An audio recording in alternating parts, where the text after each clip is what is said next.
Hello and welcome to UK versus. Me and Cam was so busy catching up over the last few weeks, I forgot to put him into the actual stream. So while I quickly, they can't hear you because I forgot to put you actually in there. So while I quickly multitask this, today we are covering a Attack on Titan Apocalypse tier list, and this is the first time Cam has ever done a tier list.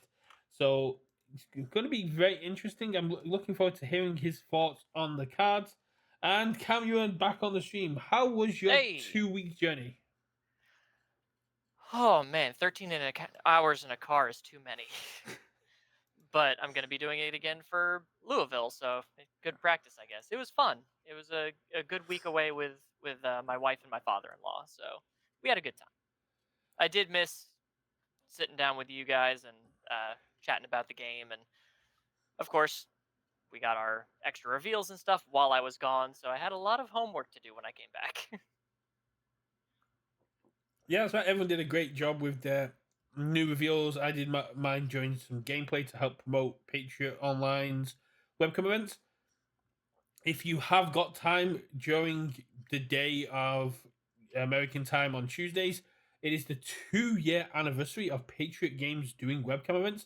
And if you take part, no matter where you are in the world, you are still qualified for prizing, and you can get a regional promo on top of all other participation prizing for a local event just for taking part in the month of May. If you take part in every event in the month of May, Sean will give you more promos from regionals out of his personal collection. Okay, and when is this? What time? What day? What time? It's Tuesday and it starts at 6 p.m. UK time, which I think is midday Central time. Ah, damn it. I'll be at work. Yeah. Oh well. Sean is great for helping out the community in that aspect. He donates the prizing for the Great Universus Bake Off that I've been doing. He is an avid supporter of the community, always has been, and is the main reason we still have such a vibrant UK community. And I will happily sit here and rant about uh, Sean Johnson from Patriot, not Sean O'Brien. Too many Seans. Although Sean O'Brien is a Well, each pillar of the region community. has their own Yeah, Sean. every region has their own Sean. Even Oceania has a Sean. But that's not what we're here to do here. So, Cameron, tell me what you think a tier list is. Because that's going to be a big thing of how we judge the cards. I think it is ranking a specific thing, in this case, the characters of Attack on Titan Apocalypse, from where we think best to worst. Are we doing this competitive tier list or like an excitement tier list of which ones we think are going to be more fun? That is entirely up to you. That's a very good question. I think just to keep viewer interest, it would be a case of where we think they rank competitively, because it also gives us more to talk about. And I think we should do a pre-release tier list, because I don't think anyone else who's done the tier list has talked about the pre-release. Uh, they start on Friday, and I think Oh yeah, having they do. having a pre-release like tier list, what we think is going to be impactful, what we think is going to be better in pre-release, could also be helpful to players who are looking at tier lists, as well as the fact that it kind of highlights the difference between limited play and standard play, because there are going to be some characters that look quite bad in regular play that are going to be quite good in sealed play, and there's going to be some characters that look amazing in standard play, but with the tools and what's in the set may not be the best for pre-release play. All right, I absolutely agree with that. I think that is a great way to go about this. And I'll also give like my own personal thing as we're going through the characters of where I'm excited to play them, uh, or like my excitement tier list, how I would rank them, just in general of how excited I am for that specific character as we go. Yeah, and So then they'll get all three. exactly, and I think next week we'll do some uh we'll do some pre-summit prep, and then when we get back we'll do some like SR tier lists and stuff like that, because the SRs, you've already, if you haven't already checked out, check out UVS Hermit, who has been talking about the SRs for each symbol and how playable they are, and I think culminating that into a tier list might be a good use as well. Yeah, I'm actually learning a lot because just seeing when they were released in like the emails, the newsletters. Thank you. Uh, some of them didn't seem too great to me, and I was kind of underwhelmed. But as I started talking about them and what characters could be happy to see them in these videos, I've got a lot of ideas. I And bet there is you're. one that I'm very mad about, but I that bet you're video already will release planning soon. to take extra turns. That was actually the first uh, one that I did because that's what started this whole thing. Because I figured you and I would probably talk about the characters. I normally do my preview reviews going over the characters. I figured I'll go over the secrets and maybe a couple ultras that have me reasonably concerned. That makes a lot of So sense. No, I mean, for the health and safety of my players. no, that is a perfect way to put it. I'm just going to switch my screens around because I realized that my new mic is kind of in the way. Cannot wait to change my setup a little bit. So we have 15 characters, all the way from Annie to Zeke. I would have used the alt art images, but apparently Oh IGN no. and TCG player, whoever has the final reveals, haven't dropped them yet. I'm just glad I don't have to look at Altart Annie Alt because I art pulled Annie an is Altart fine. Annie and it's oh man. She's And been through a lot. that art just makes my skin crawl. I mean, we made the joke, Annie, are you okay? No. No, she is not. She is not okay by a long shot. Well, that is what we're here to actually talk about, isn't it?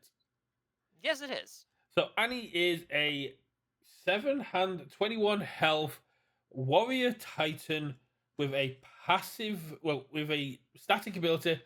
When committing cards to pass check, you may commit one backup as though it were a foundation, and enhance your attack. Sacrifice one backup or foundation. Add the top card of your deck to your momentum. If you have 3 or more momentum, transform Annie, and Annie's transform state has a passive which still allows to commit backups to pass checks.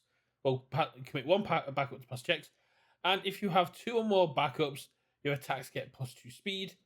Enhance, spend 1 momentum. This attack gets +3 or -3 damage. Your next check gets +2. So essentially, that other side of face is better Godzilla. In a way, yeah. If you've got the momentum and the backups, she is just Godzilla without needing the city rampage for the extra speed, and she gives more speed. In Well, fact, as long as you've got actually, backups, and with things like Sean Gilmore, yeah, they're the kind of backups you want to be running anyway with the chaos symbol. absolutely. Actually, just pulling up the stream so I can see the tier list for myself.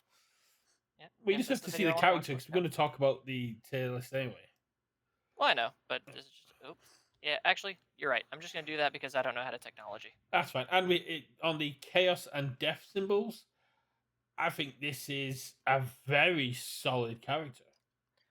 Oh yeah, and anyone who's watched my content before knows I do day 0 builds for these characters. Annie will be up tomorrow, so Ooh. watch out for that. We're starting that next week, and I actually said that there are very easy ways that your first attacking turn you can transform. So if you go first, you can absolutely transform turn 2 and just go in automatically just from her own ability and some of the attacks that she gets access to. Well, I mean, if say you play on death, you can get enormous axe, which means you play an attack. If you play on death, I guess you can go dual needle lunge, sack a enormous axe to build one back in, get momentum. Dual needle lunge goes to momentum. Surprise, and if you've got a surprising strength in hand, you get a momentum, and you can essentially transform on your first attack. Yeah, because you also get support of the female Titan, which is her ultra rare that says after this attack resolves, if you have one or more momentum, you get the top card of your deck to your momentum and draw a card. So Oh, if you didn't have what you were just talking about, you can get 2 momentum off of that. Plus, like she's got a foundation that says flip, add the top card of your deck to your momentum. You've got the rando foundation that can add itself to your momentum. you can easily transform turn 2, and Earth Beast so she Golem, could. which gets momentum. Strategic Meeting, which gets momentum. Essentially, you're just taking Greg Moss's Godzilla build without the Heroes Clash and just going, now here's Annie. Yeah, and then imagine that.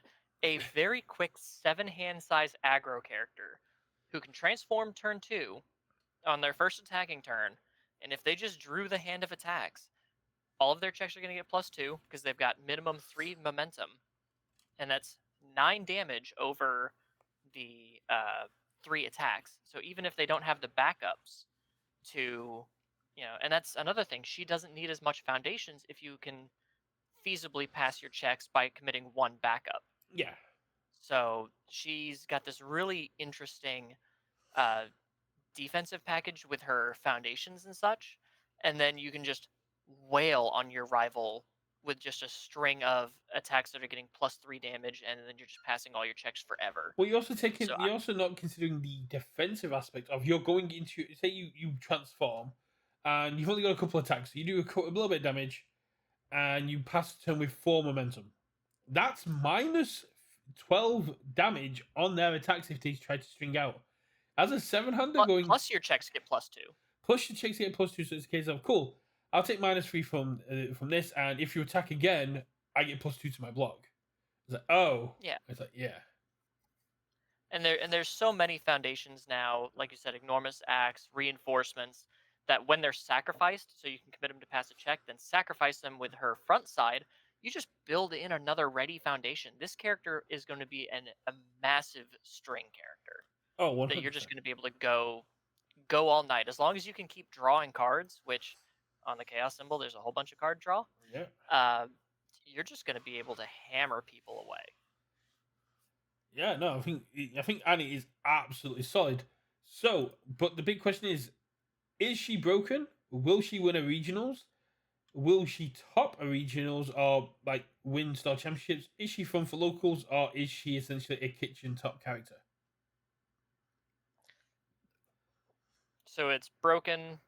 Will she win? Will she place? Or is she more like fun locals? Top tier. S is basically if you see against this, if you come across this character, you're going to be on the back foot from the beginning and has broken interactions. S tier is like for me the hardest one to get into. A is essentially the pinnacle of doing unfair things in a fair way. I think that's more. I think she's an A class character because you are going to have some people who might want to play her more defensively with like this 7-hand size control game. But you're going to have people like Chris Smith who are just going to be like, all right, we're transforming turn 2, and I'm just going to dunk on you with all of these massive +2, +3 attacks that I'm just going to string out with like walk the dogs and oh god, she can play walk the dog. Yeah, she can play walk the dog. And then just draw a bunch more cards. She doesn't say that she gives non-throw attacks damage. She can play unfazed. She could play unfazed. Oh yeah, just make things cheaper. Yeah. So I think she's gonna be fair-ish. I think this character can push out massive amounts of just ridiculous. If she topped a regionals, if she won a regionals, you wouldn't be surprised. Yeah, I would not be surprised if she. I expect to see her in like a top cut because a lot of people love aggro decks, and having a 7-hand size aggro that can just wombo combo people on turn 2 or 3 is just always going to see a lot of play. But also the fact that a lot of the reasons you don't play backups is because you can't use them outside of their effects. So her being able to also commit them to pass checks is just going to make it a lot easier for her because it makes her more fluid and more consistent. She also gets that new backup. What's his name? The one you can play 10 of? No, there's 2 of those actually, Ooh. which is insane. Theo Magath. He's a unique backup that says response after you spend 1 or more momentum. This attack gets +2 or -2 damage. Oh. This turns Annie into +5 -5 for every momentum she spends. Yeah, that's an issue. Yeah, and it's a 1 low block. It is a unique with 4 stamina, but again, if they're hitting this, they're not hitting any. Yeah, And as someone who has 21 health, that's kind of nice. yeah, But it is, and yeah. especially with all I think she's the going to be very strong. backup builds floating around, I think Annie just being able to go, yeah, I'll hit your backup so I can transform quickly makes a lot of sense. Yeah, absolutely. Because your rival can't block if you attack their backup. Yeah. And as someone who's been experimenting a lot with backups lately, yeah, people still just ignore them for some reason. Yeah, it's kind of like the asset treatment. It needs to be a big enough threat to actually deal with it.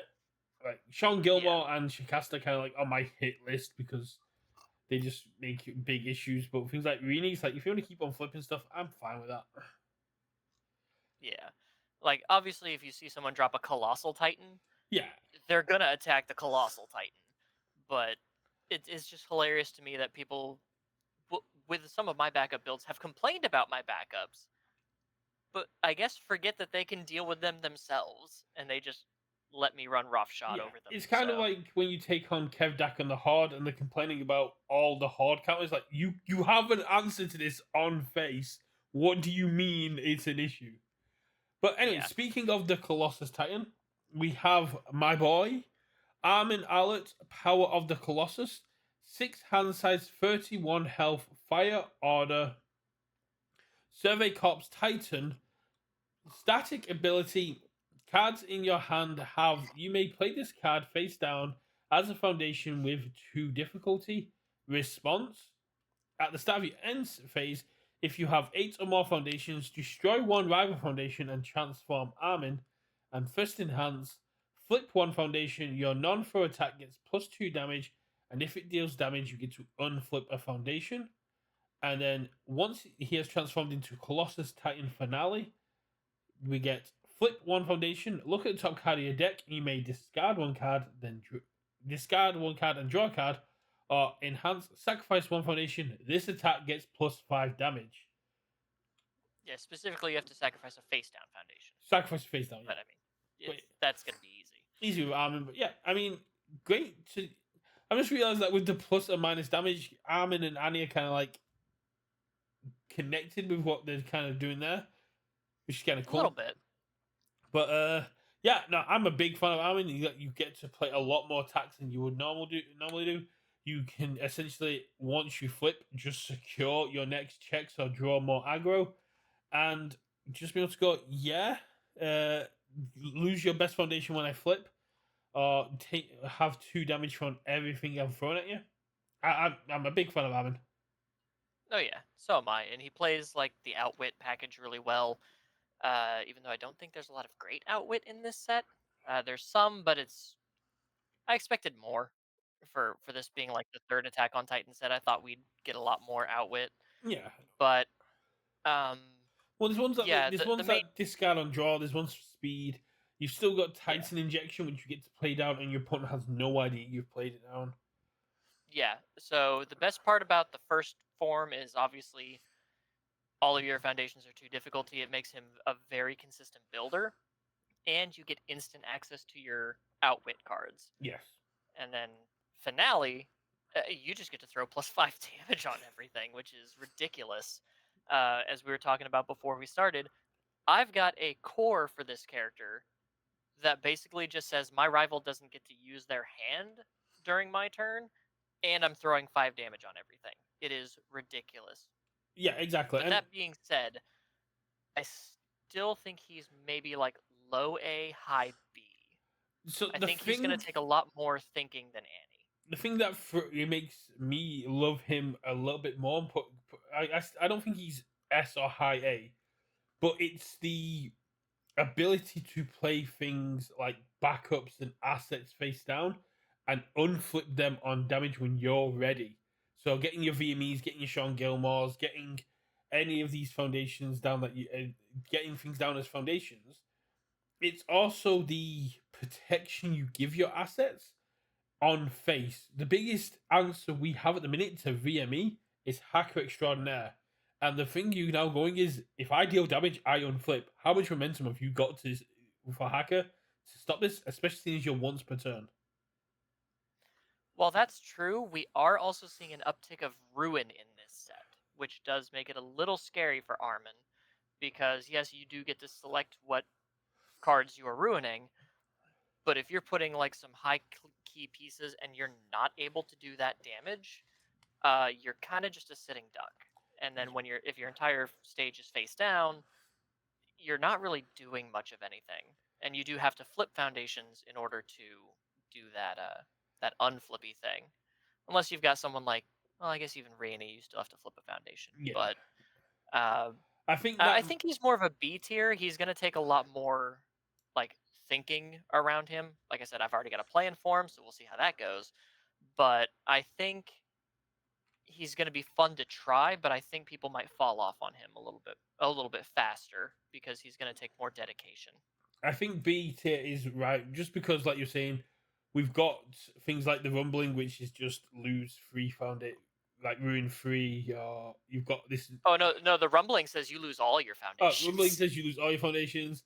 Then we've got the new one that destroy. We've got ruin free and a lot of stuff. We've seen Nathan James have a lot of success with Reiner, who does a lot of ruining on face.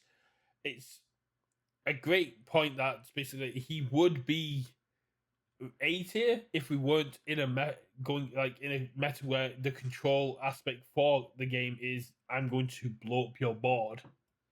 Yeah, and then there's Unyielding Destruction, which is a 5 diff that just says each player goes down to 4 foundations. Yeah. So it's a little tricky. Definitely very tricky for that. That's a great point. Now we move on to Brody's favorite character, Connie Springer, Conflicted Heart, Air Life, 6 hand size, 30 health, Survey Corps, with a simple static ability. After your weapon deals damage, you may discard it from your card pool. If you do, you cannot play copies of that attack this turn. I'm a big fan of EDH. Yeah. And if we had a singleton format, Connie would just be sat there going, "That's cool." Yeah, especially if you could deal damage with a bunch of these 3 difficulty attacks, so you can just loop them over and over with no foundations. Because with a static ability, you don't care if your character's committed; it's going to be active no matter what. Yeah. So that's a free commit right there. That's one of the things I loved about Hange 1, because she could commit backups as if they were foundations, and she herself was basically just a foundation. But I mean, he's not really. Even if you had a deck that was 63 diff attacks, he's no mature. No. As much as I've seen them reprinting or, being inspired by the past, I'm really glad there are some things, some lines that they're not willing to cross. Even if there are some lines they are crossing, looking at you, Falling Titans. I mean, that card did not need to be reprinted. One of the big things about the free diffs as well is they kind of require you to have other cards in your card pool as well. Mikasa's Unrelenting Attack requires you to have one. There's the one that gets there's one that gets damage for ones in front of it. Surprising Daggers needs you to have more copies in the bin. And of course, then you're also just playing Death by 1,000 Cuts, where Nick Reagan and Devil Jin are playing Death by 1 cut. Yeah, Death by Decapitation. So I don't think Connie has a place in Standard. No, sadly, I think he's going to be more of like a locals or a kitchen table tier. Mainly because I think he's constrained by his symbols. Air is great, but Life, I don't think Life has a lot of weapons. Let me check. Life has a lot of weapons under the Toga packages. Oh, right, Toga. Okay, so just for Life, we have 227 weapon. Oh, no, that's just attacks. I'd say that seems a little high. 64 life weapons. And if we add the air symbol, it goes up to 133. So he's got a lot of options. The main issue is, how do you make those options hit in order to clear? And then you also need to be drawing a lot of cards and hopefully not seeing a lot of copies. And how do you make a deck consistent if you're having to do that? Exactly. It's going to be a real tight struggle. Granted, you don't have to clear, so that is kind of cool, but he seems like the character that wants to play the Ultra Ackerman team up, which has EX2 and a blitz that it gets +2 damage for each card you've cleared from your pool this turn. So, like, that's a great bomb, obviously, but also it's just, how do you, like, he's got Twirling Assault where you can discard a card that maybe is a duplicate of something that already hit to pick up a different card from your discard pile. But I just don't see it coming together quite that easily. And I think it's going to be a bit of a struggle. It's always bad to see a character that can play Walk the Dog and get punished for playing Walk the Dog because you can't play other copies of Walk the Dog. And again, this is only if the attack deals damage. That is only if you clear it. That is only if you clear the card. That's only if it deals damage. So you are going to get blocked. If you throw in a bunch of free diffs, chances are they are going to get in. But it's the fact that it's just that one static. They felt that one static was powerful enough, not even chucking on an enhance that can give damage or give some speed or just anything give one like a commit cost, like commit draw 2 cards if you played at least 3 attacks this turn or something to give him something to do instead of being very dependent on what your rival lets you do. Like even something like an Elders Go kind of thing of commit, discard a copy of an attack you've played this turn and pick up a copy of an attack you haven't. Yeah, something like that would be kind of cool. To give him that mix-up, because there are attacks that are gonna deal damage, like what's the Levi one from last set?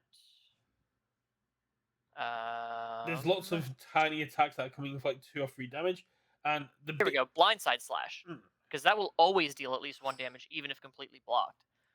But then you can't play Blindside Slash anymore if you clear it. And I think the big issue is also the recuperating time, brief respite kind of brief respite kind of lockout. If you're playing lots of small damage attacks with no way to pump them, they're just going to sit there going, "I'll stack 1 foundation and make your attack completely pointless."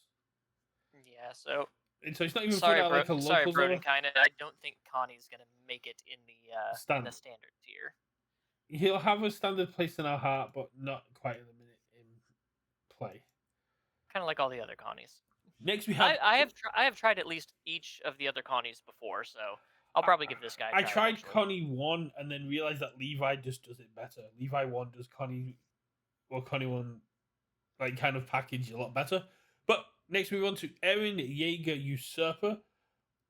One of the amazing chromes that we can pull on this. I don't think anyone of the content creators has actually pulled one yet. I have not. UVS Games doesn't love me that much. I did get 2 secrets in my box though, and that was crazy. Oh. Any obsidians? No, but I pulled a pearl in my very first pack, and it was one of the ultra rares I wanted to pull from this set, so I was okay with that. So we have Eren Yeager Usurper, Chaos Fire, Survey Corps, Titan. Enhance your attack, mill 3, add 1 Fury or Titan attack, mill this way to your momentum. Response: after an attack deals damage, your rival commits 1 foundation. If you have cycled this turn, draw 2 cards and transform Eren Yeager Usurper into Attack Titan Finale. It has a static. Your Titan or Fury attacks gain stun 1 and 3 damage. And enhance once per turn. Spend momentum. Add 1 Titan card from your discard pile to your hand. They are a 5-hander, 36 health. And go off the symbols, that's fairly powerful.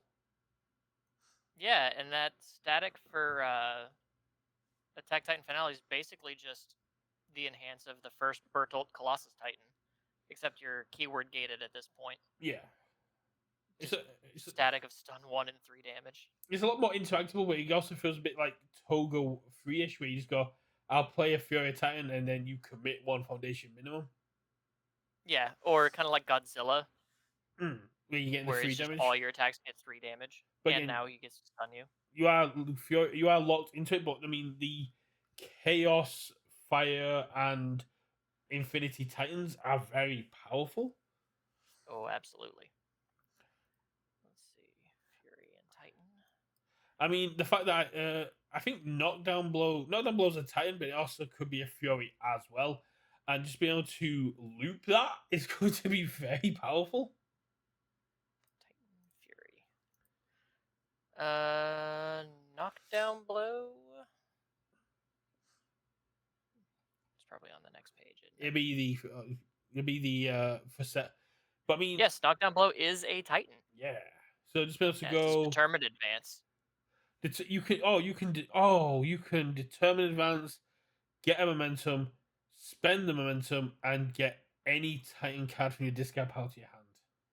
If you've transformed, yes. If you transform. And then if it's transformed, it's just sitting here at a 6 mid 9 with stun 1 because 69 sure, stun one. Yeah, that's just better Godzilla with the, and then you just go, yeah, I'll go pick up another determined advance. I'll go pick up another. Oh, determined advance is gonna be nasty in Annie as well. Yeah, I've already seen that from Chris Smith's reveal video. But yeah, this is gonna be interesting because it's a 5 hand size character that wants to cycle.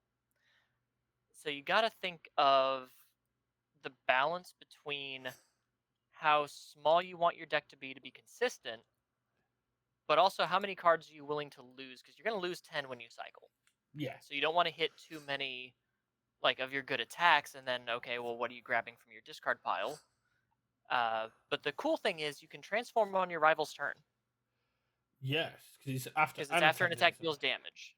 So you can face tank a whole bunch of stuff, commit your rival out on their turn, maybe on their last attack or what you think is their last attack, transform, draw 2 cards, and then go into your rival's turn with Attack Titan, stun the rest of their board, and just start hammering them with Heart and Bombs like Attack Titan's Haymaker or Pulverizing Punch. Yeah. Which can mill 3. You get 1 speed for each Fury and Titan milled this way, and you can spend 1 momentum to do it again. It's a 5 high 7 base, so that's not bad. No, it's not bad at all. I mean, yeah, the fact that you can use this, and even with things like Blue Flame Torment, which is a Fury.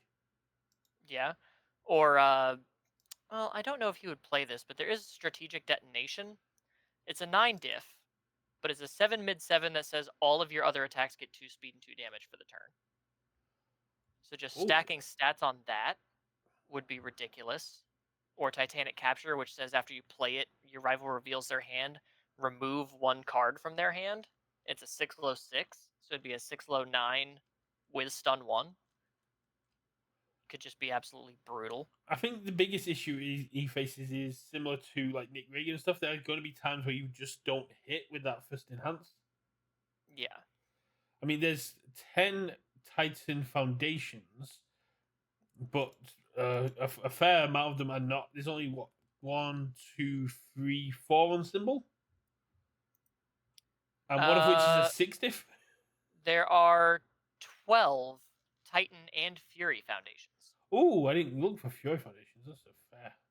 I mean, granted, you have like Unyielding Rage, which is more rage counter based, but hey, you can get rage counters for spending momentum, and then ready this up, and then once you have 3, it readies it up. Father Sin, you're definitely going to be playing a lot of. Absolutely. Like long range support can help you. There's a search few through that your you're deck. not really going to be using at all. Yeah, I would absolutely play Command the Founder. I've got plans for that card. I've got disgusting plans for that card. Yeah, I know you get the 2 speed but there's going to be times when Nick Reagan doesn't hit the actual enhanced part of it. But you always get 2 speed. I get that, Richard.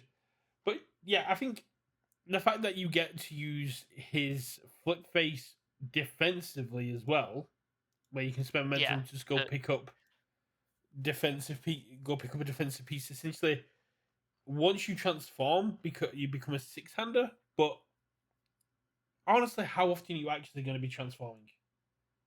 It is rough because there are ways to turbo rush the cycle, but once you've transformed, you don't want to play the turbo rush. Sure, you want to fill your discard pile up a little bit more, but at that point, you're taking it much more slowly. So it's almost like you're working against how you initially built your deck. So you got to work that balance. I do like that the response on the front side, you can play defensively of just I'm going to force you to commit your cards that you're after you're hitting me, and then he's a very good counter-attack character. Yeah. It's another one that where you're looking at Walk the Dog and just going, you are always going to be 4 difficulty. If we can find ways to consistently like reduce damage, So like deflect and other things where you can just go, I'll take one, I'll take two, I'll take three, I'll take one, I'll take two, and go. But you're committing your board down is going to be very very good. Honestly, since you can gain, if you're lucky enough to mill 3 and hit a Fury or Titan, you can almost gain a momentum every attack. What if you just tried to play half a game and not worry about the transformation? I think that's the key to his power. The transforming You is can just great. make him a huge crackback character. If you transform, great, but if not, you're getting a momentum every one of your every one of your attacks, Yeah. which you can feed into a walk the dog, which you can feed into uh, anything that you use with surprising strength, uh, and you can just tap your rival down on their turn and then counterattack, finish them off on your turn. I think something So like that could be useful. for Titanic combats, so basically you take the unblocked attack and go, I'll build to make my crackback even stronger. So I'll get your unblocked attack gives me foundations and takes yours away. And then you can commit the Titanic combat on your turn for +2 damage, and they have to commit another foundation. Also, it doesn't say like unblocked attack deals damage. It just says deals damage. So No, if it you doesn't even say non-throw. yep, so if you take half damage if you block the throws, you can just sit there taking small amounts of damage. Yeah, you're not going to be healing as much as other people, but you still have 36 health. Yeah, and that is a lot of health to get through, unless Nick Reagan bets the over. But there are a lot of ways that you can just absolutely crush on a crackback and really not worry about it, because you also have what's the Jester, Unyielding Joy or something like that. If you mill cards, you can put one of the cards you milled back on top of your deck. So if you mill like a Titan, like a 5 check or a 6 check, you can put it on top of your deck. And let's see here. So on symbol, mostly 5s. Oh no, he can play I Would Like to Rage. That's a Fury. Which Zeke are So you on about, Richard? Richard saying Zeke kind of just ruins the game plan. that would probably be the Zeke we're gonna go over today, who heals just a buttload of a buttload. Because the other Zeke is from Origins. Yeah, I'm just looking at. But Yeah, no, Aaron. I think he's talking about the new Zeke. So, but yeah, I would say he's maybe a B tier character. Oh no, he's talking about the character on about. Yeah, you misread. Yeah, Aaron just adds one difficulty to everything that you just take damage from. Uh, I would happily put him in B with Armin. I think they get well together. If Yeah. if he was a 6-hander, A easily. Oh yeah, if he was a 6-hander, like a 630 or something, yeah, he's absolutely just gonna go ham. But being a 5-hander does give him like your 5-hand size problems. Granted, he has the chaos symbol, which has a lot of draw capability, but I don't know. Maybe you don't, like I said, maybe you don't worry about transforming and you just try to play him straight on the front side, uh, and just play him as like a retaliation character. No, I think that makes a lot of sense. I think the front side is definitely how the majority of games are going to go down. I think once he transforms, it's kind of like a Berthold a Berthold 1 situation. And even Berthold 2. Once he transforms, the game is over unless they just don't draw hot enough. Which Yeah. he kind of And fixes. as a 5-hander, you do have that risk, but I guess that's why you get the spend a momentum, pick up any Titan card from your discard pile. Yeah, you get to secure. You get to at least sculpt one for your next, so you become a 500. Then when you launch that attack, you spend the momentum and you get to become 6. Easy. Imagine building him as a really bulky 5-hander with stuff like Fortitude of the Armor Titan to give your rivals attacks +1 difficulty, on top of committing whenever you take damage. I mean, I'd probably play him with things like Swarm by Titans and stuff like because he's adding momentum in. So you're securing your Yeah. next check, and they've all got breaker and things added on to them. So you'd be only like Swarm by Titans, Falling Debris, Attack Titan, Haymaker, things that are going to punish your opponent for having no stage, and then also allow you to keep pumping up further. Like if you drop a Swarm by Titans in Eren and you just go cool, my next check gets +2 if I hit off this in Hans. Yeah. And then I've got Breaker But 1 for defense. you're just looking for ways to boost damage at that point, which Fire has a good amount of. Fire and has so does great Chaos. ones, and Fallen Debris just gets +1/+1 for each year momentum. Yeah, and that's really, really good. So is Oh, Richard yeah, we regretting giving up his spot yet? No, I'm sure Richard's enjoying his break. I'm waiting for him to do guest spots on his local Harry's new TikTok account, which hit the deck, where he's doing like some videos on character highlights and interaction highlights that you can see on TikTok. It's really great to see. Awesome. Then we have Falco. I hope I'm going to pronounce the Grice. I think it's Greece. Greece. I don't know. I didn't watch Falco Grice. I thought he might do, Richard. Warrior Titan Air Chaos, 6 hand size, 31 vitality or health. Enhanced spend momentum, ready 1 foundation has not been ready this combat phase. If this is the second time you have played this ability this turn, transform Falco. Then we have Jaw Titan Flying Form. Static. When an attack deals damage, ready 1 foundation in your stage that has not been ready this combat phase. Your attacks gain. Actually, it says 1 card. Oh, 1 card, yes. Not foundation. Ready 1 you can card. ready your character with this. Yeah, ready 1 card that's not ready. Your character gets your attack to EX2. As we had to clarify with someone on Facebook, that's all of your future attacks, not this attack because it's already dealt damage. And commit. Your attack gets +1 speed for each foundation in your rival's stage.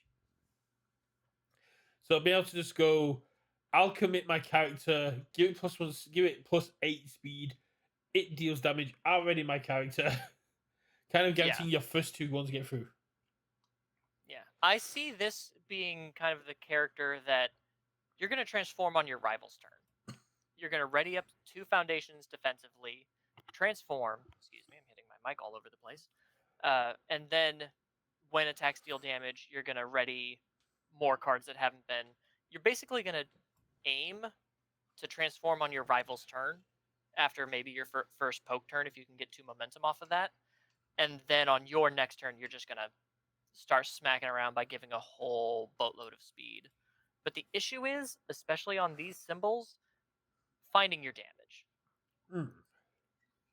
As someone who's already passed Falco in my day 0 builds, that was the struggle for me, was trying to find a consistent way to boost damage when, all my attacks are pretty much guaranteed to hit. Oh no!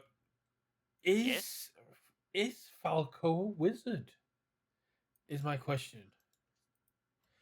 What? He's a warrior and a titan. No, should Falco be a wizard? Give me 1 second. That's one. Spirit Unicorns, card pool response. After you ready 1 or more foundations, your next attack gets +1 damage. Hey, and that has chaos and air, yes? It has chaos, life, and water. So you play Spirit Unicorns. Right. It doesn't count towards progressive for spells, so it's just a free one. And if it deals damage, you ready up a foundation, and your next attack gets +1 damage. All right, that's not bad. The issue then is it would not count if you're readying your character. No, it wouldn't count for backups or characters, which is still. I mean, readying foundations is a great one, and I'm sure there's a lot of foundations that in Chaos that have commit costs that can do a lot of cool things, like maybe add speed, draw cards, give damage. I think there's even one. Just in this set alone, there's so many ways to ready stuff. You got Dedicate Your Heart. You've got a new backup whose name I'm not going to butcher on stream. So yeah, you've got ways to just constantly ready all sorts of things, and that's just in Apocalypse. So yeah, you could possibly do a Spirit Unicorns, even if you didn't run a spell set, because you said it had chaos, right? It has chaos, but it doesn't count towards progressive for spells. Yeah, but what if you just play City Rampage? You could play a City Rampage one here. Going off the defensive side of it, you can play Squad Mates Betrayal, which is a 6 control 3 difficulty. That's flip. This attack gets -3 damage. Rocky Alliance. Commit. This attack gets -2 damage, minimum 1. Yeah. I used for damage boosting. What's it called? Gathering supplies or something. Where if your attack gets a speed bonus of 3 or greater, you get +3 damage, and that's a great thing to ready with Jaw Titan Flying Form's ability, because then you can just keep giving a whole bunch of speed, keep giving damage. There's also, if you're on air, the Fajin Third Wielder ability that can just give damage as well, and then can go to your momentum to feed your EX2 if you wanted to.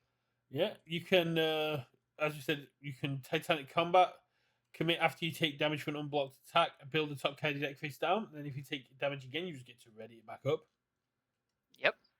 And those are in the same response windows. You could ready it and then commit it again to build another card. Yeah, exactly. You've got Averse Water, -2 speed, if it's and then if it's Life or Water. There's lots of ways to abuse the readying of the foundations. Even using things like from the challenge series, you've got Activating HUD, which gives you damage because mill 1, your rival makes check in 6. If they fail it, commit this card and your attack gets +2 damage.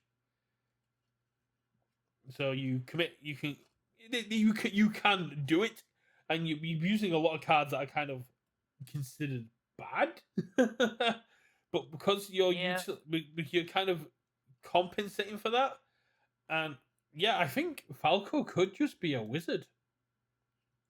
Yeah, you could use Spire of Conflux, which can give your spells +1 damage. If your character's a mage, your rival cannot flip your spells or have them leave your card pool.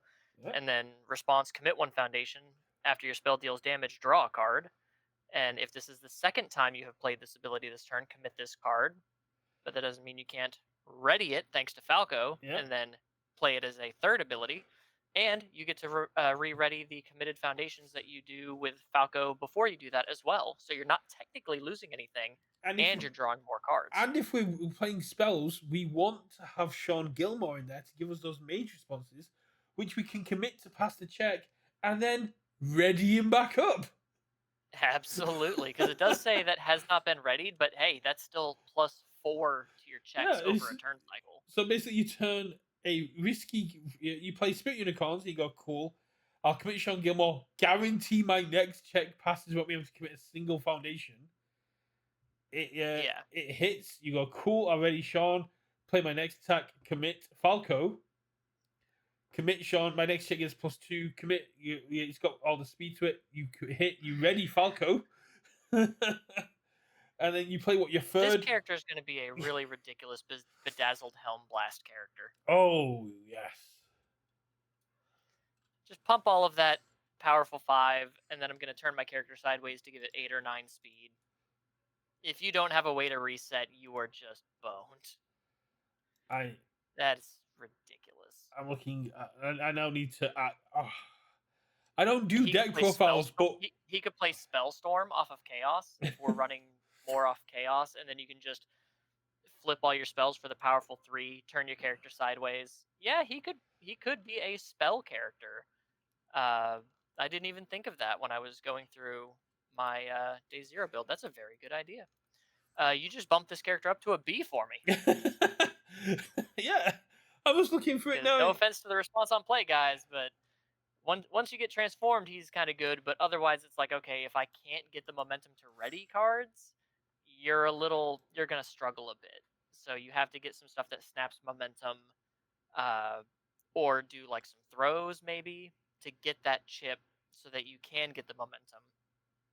Or you're just sitting here, hoping you can eventually do that. Because if your rival plays good defense and you don't have any snap momentum, you're not transforming, you're just sitting here on the field.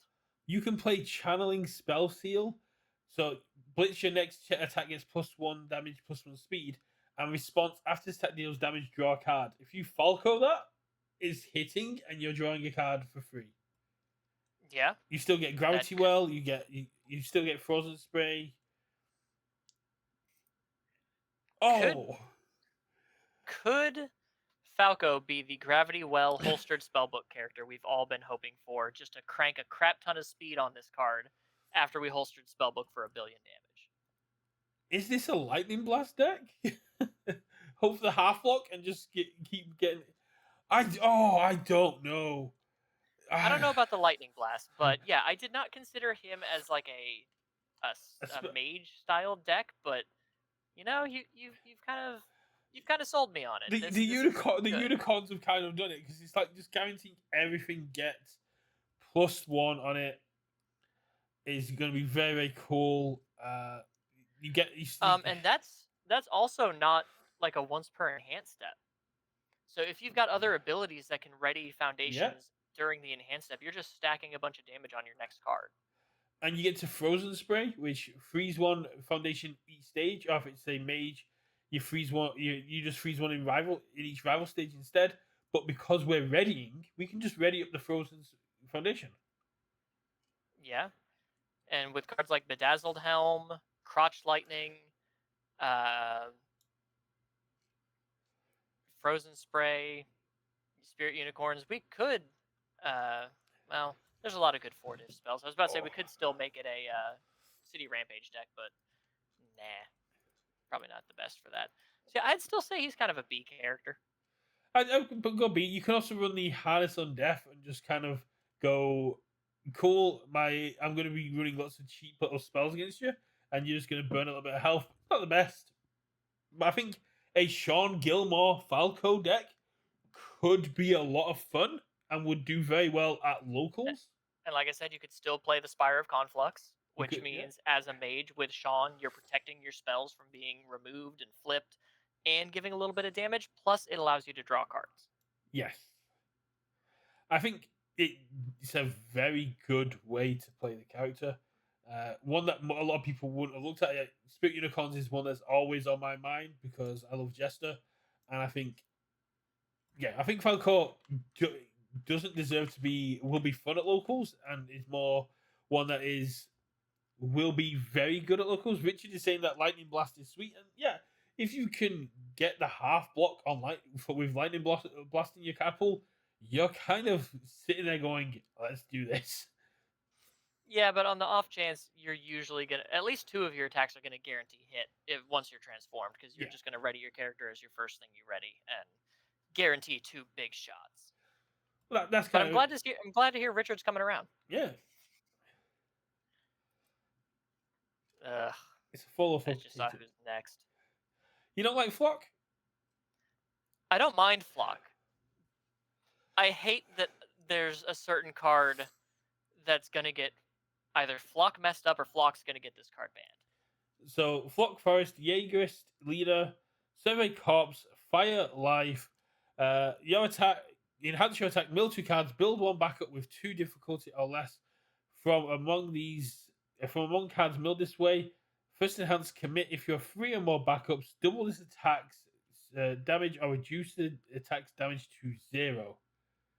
Yeah, Caduceus Clay kind of loves this kind of character. 2 words. Falling Titans. Shall I take this one? Yeah, go for it. Alright, so Falling Titans is the Life Secret rare, and it's going to be coming up in one of my How Good Is It videos later this week. It says 6 diff attack, 5 high for 6. It says response, sacrifice a backup. After this attack resolves, add it to your hand. Floch, if you're just playing like the backup, like a whole bunch of backups, fuels this card on his own. And yes, it's a 6 check, or a 6 diff. But there are ways to boost your checks, and it's dumb. And even if you're just like, oh, okay, cool, I'm just going to run you out of high attacks, and then when I don't need to play, if I don't think I need to play it again, I'm going to turn him sideways to make this a 12 damage move, chunk you for 12. I can still pick up 3 more, pick it up 3 more times because I have 3 more backups. And he's got a luckily he doesn't have a death rattle symbol, Yeah. but he does have a harness undeath symbol. So Falling Titans into a harness undeath, where it's like, okay, cool, you're gonna have all of these high blocks, and then I'm just gonna throw a low attack at you and burn you for 1 billion. Yeah. Elder to go. You could just run a deck with backups plus some foundations to pass your checks, obviously. Falling Titans and Harness Undeath, and you just kill people. Elder to go does it better, in all honesty. I agree. But Elder Toguro cannot fuel in turn the Falling Titans. No, So it's like, but cool, I play Falling Titans. I'm going to mill 2, build in a backup for free, blow it up, pick it up, play it. Mill 2, build in a backup for free, blow it up, pick it up, play it again. On Tuesday, I faced against Kai's party bomb list, which basically is just 4 Harness and Deaths and 4 of the Caduceus Clay Ultra Rare. And all he does is sit there, build foundations, gets 1 momentum with a dual needle lunge, and then just waits until he's about to cycle. And plays the Caduceus Clay Ultra Rare, sacks the momentum, builds in all the party members from Critical Role, which are unique, so they start killing themselves off, and then your death rattles trigger, and he did 30 damage to me without launching an attack. So it's kind of what you're saying that Floch will do, but I think there's better ways to do it. It falls under the Shigaraki free, Dabi free sort of situation. He's got very cool things, and he does it, but there's just characters that already exist that do what he's trying to do, but better. Maybe, and I hope, like I said in the video that I recorded for Falling Titans, I hope I'm being hyperbolic about this, and I hope I'm blowing this out of proportion. But I remember when Shield Big Bang got banned, because that card was playable infinite number of times and fueled itself. Granted, it was a 5 diff instead of a 6 diff, so it was a little bit easier to play around. But it's just, that one was just ridiculous. And this one just seems even more so, and I am concerned. Oh no, and we got Connor in chat also saying that Jarrett can kind of do a similar thing because it's a weapon and you can just pick it up if it deals damage or if it's blocked. What's a weapon? Your Falling Titan's not a weapon, no. No, it's a shift range Titan. Yeah, I think this is more to do with Falling Titans than it is Floch. Yeah, you're probably right, but the fact that that card does exist makes me more afraid of this character. And the fact that you just get access to, you are only milling 2, so the chances of you hitting a backup with printed 2 or less difficulty, even though you can run 10 of like 2 of them. Yeah, because there's Yeagerist Follower, which is a 1 diff, and then there's Marley, I think is the name of it. Marley. Marleyan Soldier, which you can include up to 10 of, which is a 2 diff. And it says, Enhanced Commit, this attack is +1 damage for each copy of this card in your stage. But the big thing for me is, if you're running 20 backups, you can't commit these like Annie and Hanji to pass checks. So true. They're very clunky. Yeah, it is basically if you can loop the cycle and every mill 2 you do hit 1, it's gonna pop off. But if like I said, I remember the old days, and I remember how horrible a recurring attack like this was. So it just made me a little afraid to see it coming up in standard. If you can build to 15 foundations and just Fallen Titans repeatedly, but it kind of, to me, falls into that Levi's Rampage kind of thing of you need to have the setup there. I'm sure there are other characters who can Falling Titans a lot better. Floch does it very well because it can consistently have a way to have the backups there to do it.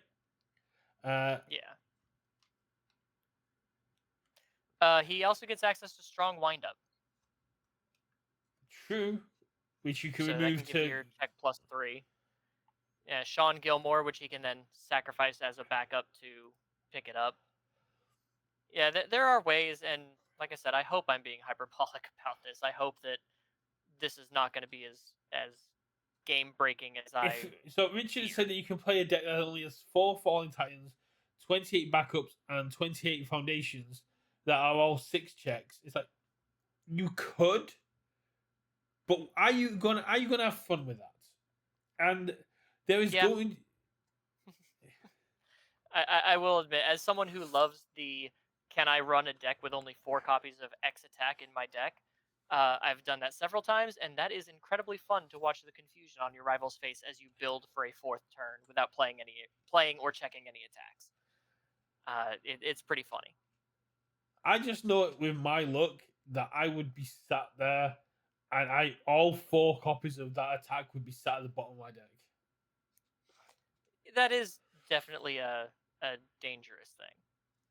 But again, he also has this first enhance to commit defensively to reduce damage to 0. Yeager's follower can reduce speed for every 2 copies of it in your discard pile or in your stage.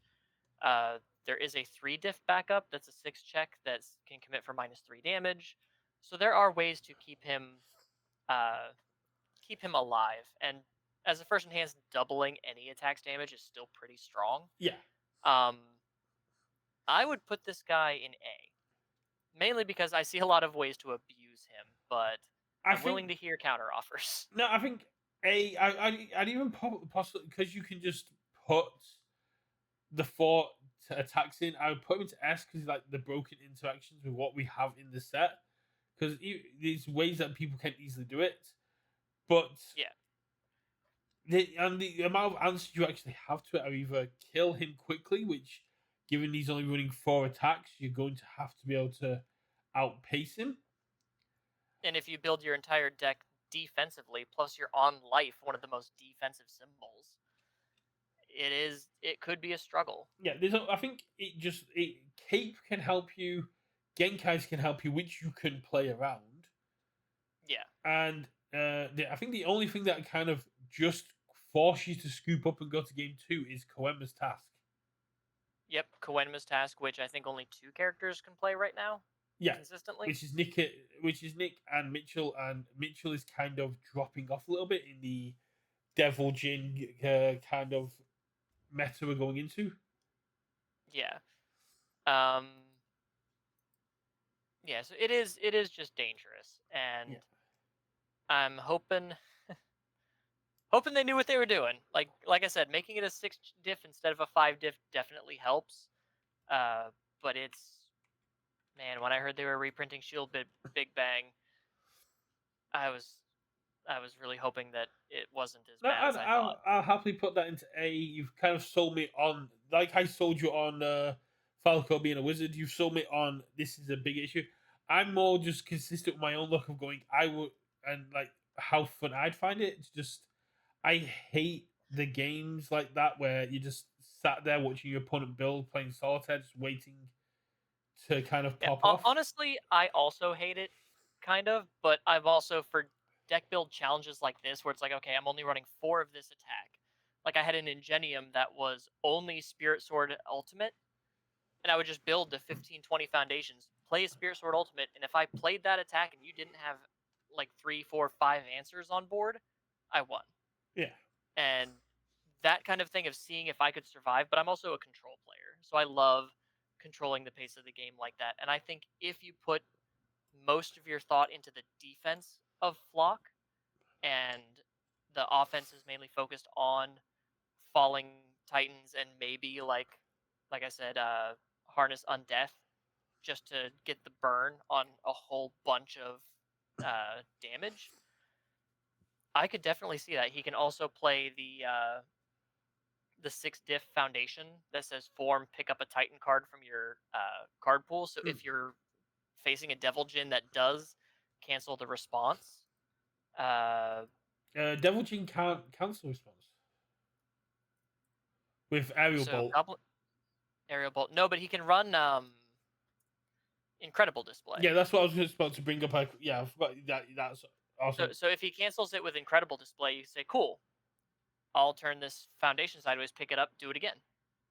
So even if you didn't have access to the backups and you still had enough foundations to pass the check, you can still have ways to pick it up and play it Yeah. again and just play this attack as many times as you It's wanted to. very clunky, and there are going to be times where you just kind of caught with your pants down. But Oh, absolutely. I think it. So usually I would put it into like the B area, kind of like with the spell ones and like the struggle people having. But I think it just goes to A because the like 1 in 5 times you get to pop this off is the 1 in 5 times you just win with your opponent not being able to interact with you. Yeah, and like I said, you would have to build specifically for that strategy, but also if your rival knows you're focused on falling titans, you can catch them with their pants down with a harness and death that's going to burn them for 20 damage Yeah, because they're probably building or discarding all of their low blocks because they can't block high. So you have this bit of a zone mix up. So you're either going to be hitting a bunch of partial blocks with mid blocks, or you risk, you know, just getting absolutely wailed on. Even if your rival doesn't have the momentum to echo it, they can still sack a backup, and then that's another +1 that you're going to take on the burn damage. yeah. So it's just something to be very aware of.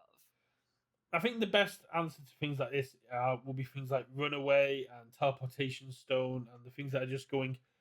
I need to clog your card pool and start Yes. basically going get you low enough that I can kill you on the crackback. And as a 628, it's not impossible, but No, no, no, no. it's one of the things that this will be a thing that will counter things like Nathan James's Reiner, because all you're doing is sitting there and building, and he's trying to blow up your board. It's like, cool, I can build back to 10 every single turn. You can physically not outbuild me. Yeah. And like I said, it forces your rival to play against you a little differently. Yeah. So once they see, like after game one, they see what you're doing, especially if you beat them, they're going to be on the back foot of, okay, now how do I deal with this specific thing? I came into this expecting to face someone who's playing normal. And that sort of abnormality can really catch people off guard, and they won't know quite how to change their game plan on the fly. Speaking as someone who's done this several times to people before. Well, we've been at this for an hour and we're only 6 cards in, so we might need to speed up All a right. little Yes. bit. Yes, we will. I've been taking a lot of time. I have a No, lot to say. I think a lot of it was just talking about that one character. Hange Zoe, 14th commander of the Survey Corps. Spoilers. Well, what happened to Levi? Survey. I didn't even think about that. Survey Corps. At the start of your turn, add one wall counter to this card. Then add one wall counter for every to this card for every 4 cards in your stage with different names. I'm interested to know how that works with face downs. Face downs don't have a name, Yeah, so so they don't count. they don't count, but they count for No. Historia. That's because it doesn't have the same name as something you played. Okay. But since they don't have a name, they don't have different names. Enhance, remove 3 wall counters. Choose one card in your card pool. It does not count towards progressing for the rest of this turn. With a life order, 23 health, 7 hand size, and yeah, I mean we've got lots of ways of flipping and unflipping with order and life, so we can kind of utilize getting more wall counters, and just being able to kind of ignoring progressive seems more dangerous than just clearing cards from your card pool, because you can get lots of card pool responses going. Yeah. Let's see. We're looking at life and order. Spirit Unicorns coming in again. Is Hanji also a wizard? No, Hanji is not also a wizard. No, But there's stuff like Battling Titans, which gives you 3 wall counters, which you can just auto then, make it not count towards progressive, and that's like a 6 mid 5. I think it's gonna come down to like how do you. She obviously doesn't want to stockpile her wall counter all the time, like a Krista would or a Hans. She's more gonna just reuse them as she gets them, unless you're playing hyper defensive, sculpting your hand for one big push. So I think she's gonna be harder for people to figure out. Am I remembering this correctly? They changed the rules that says if it says removing a counter, it means remove from this card. Yes, it removes specifically from Yeah. the card that is saying remove. Yeah, because I know people were thinking of using things in the past. So I was just thinking like with things like the foundation from like set one, fortify walls, you could kind of sit there like acquire tokens, and Yeah, but you could also just flip yeah, fortify walls to move all of the wall counters to her. So yeah, exactly, which is a great way to do it if because it is on order. But I was just thinking if you just set it like have it sit there, there's a great way to generate counters, but I think it's a weird one because all the other ones have kind of like utilized stockpiling them and then burning through them to mess with your opponent's board or to give extra damage. And ignoring progressive is very powerful, yeah, but I'm really just struggling to see how she kills and how she generates wall counters quickly enough. yeah, and that's the issue. Like when I believe it was the Forecheck cast got to preview her, they were talking about playing her as a very defensive character who could, ignore progressive difficulty on defense and then just build up these wall counters both from her and from your other abilities to then build one massive critical mass of attacks on your turn. So that way you can play 3, 4, 5, 6 attacks in one turn with maybe the first 3 or 4 ignoring progressive. Yeah, that's what Uh, Richard's saying as and well. that's But that's pretty strong, but you have to be in there for the long haul and yeah, play these really grindy, control-y games, which I don't think a lot of the player base wants to do right now. I mean, you So can do it I on life, and you can keep sacrificing foundations. You can like get rid of multiples using things like best buddies to ensure you're going to be building a lot of them. But realistically, without going into deadlock, I guess it's for every 4 cards. If you've got assets and found and backups as well, the max you're gonna get is what 3 different counters roughly. at the start of your turn, Yeah, yeah, you, realistically, you're gonna get 3 or 4 counters, which means you can essentially going to make one thing not count towards progressive unless you sit there and try and defend and get your way through. But then you're I sat. mean she counts herself too for what it's worth, but To me, yeah, it feels like one of those situations where she's definitely a slow defensive control character. it's the kind of control character I don't like because everything has to go perfectly and everything has to be right every single turn, or you just get railroaded. If you keep the wrong block zone, if you overbuild, if you don't keep enough in hand, if you do one thing wrong, everything just falls apart. It's a very delicate house of cards kind of build we're looking at here because she hasn't got stat reduction or increase on face.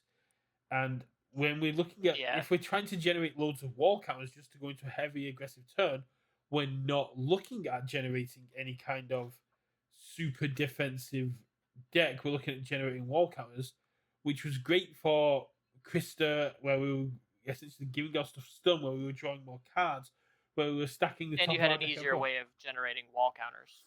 But here we're looking at, we have to build different for every different name card in our sets. We're looking at less consistency in our foundations. We can't have 4 brief respites. We can't have 4 recuperation times. We can't have 4 best buddies because that will keep us alive, but it won't generate our counters. Yeah. And that's I'd say she's maybe okay. I wouldn't be surprised to see someone like a Kevin Broberg or a Tim Keefe top with her, yeah. but I think that says more about the player. I'd say she's more of a B or a locals deck, kind of like the rest of the wall counter people, except for Krista and maybe the first Irwin.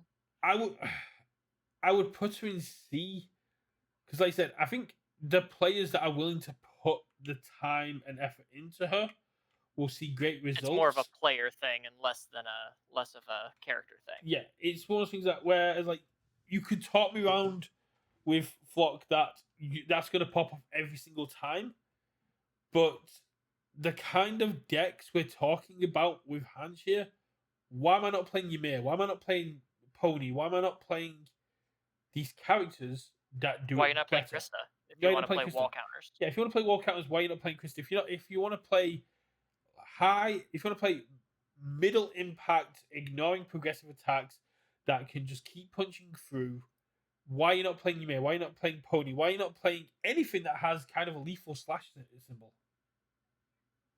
Yeah. If she had fire, like if any of these characters had like a third symbol, like if Armin had earth, he goes to A tier. If Hange here had fire, goes straight up to B tier because you get lethal slash, and this pops off a little bit better because you're not just relying on your character to ignore progressive. Yeah. I completely agree. Or if she had air so she could clear cards Yes. as opposed to just having to worry about the wall counters because then those are the ones you want to stick around. Not even clearing cards. If Or hell, even if she had a city rampage symbol, so she can make city rampage not count towards progressive. Your +2 to your checks is +2 to your checks. if she had an air symbol, so she could play the 3 diff attacks with things like relentless assault, so you could go uh play a 3 diff, play a 3 diff, play a 3 diff. That 3 diff doesn't count towards progressive. Play relentless assault on a 5, pick up the 3 diff that does count towards progressive, play the 3 diff on a 5, and you just get to loop a little bit easier if there's ways to complement it. Yeah. But it's kind of she wants to do air things, and like you're saying with the ignoring progressive, cheating progressive, but her symbols don't Kind of hold her support that. back a bit. And the fact that she's having to have assets, backups, and all these other things in play to kind of generate the same amount of wall counters that Krista and Historia can generate on face very easily is a bit weird to me. Yeah, I agree. So C tier. Yeah, Shall we move on? and I think the big thing that puts her in C tier is the 5 diff attack as well. That it goes, you want a big stage full of foundations that you can get generate wall counters, you get 4. You get 4. Yeah. Yeah, that is a little rough. Yes, let's move on to Jean Kirstein. Hardened Soldier. Survey Corps. Enhance once per turn. Discard 1 card if you have cleared 1 or more cards from your card pool this turn. Draw 2 cards. This attack gets +3 or -3 speed. And then on the air order symbols with a 6 hand size for 29 health. I think he's also a C tier. I have not met a gene that I like. I mean, you have the first one, which is basically VME the character, but if this wasn't once per turn, because you do still have to discard a card. Yeah. If it wasn't once per turn, I could see it. Yeah, Even if it wasn't, even if you're not giving the ±3 speed, just discard a card. If you've cleared 1 or more cards this turn, draw 2 cards. I could see that as being a clear string character. if he had fire or anything that kind of uses Wish Hard or Feral Shriek. Feral Shriek or anything that's using that kind of draw economy, yeah, you could easily drop this down to a looting situation of discard a card. If you've cleared 1 or more cards, draw a card, and then this attack is +3 or -3 speed. That's a perfect enhance. That would bump this up to CB quite easily because you're not guaranteeing what you're drawing, but you're making this easier to deal with. You're making your attack hard to deal with. I don't even think he goes to C. I think he just goes to D. He's just a bad character. He's not as bad as Gene 2. I will say that. No. I think Gene 2 is worse. I think but like sealed, if you're not clearing defensively, the -3 speed doesn't matter. No. I think because it says specifically clear, not like some of these that are like remove a card. So I get what they're going for, but I don't like them. So if he I had a think way he's to more... clear on face as well, maybe. But there's going to be times, like you said, defensively, you're not going to have an option for it.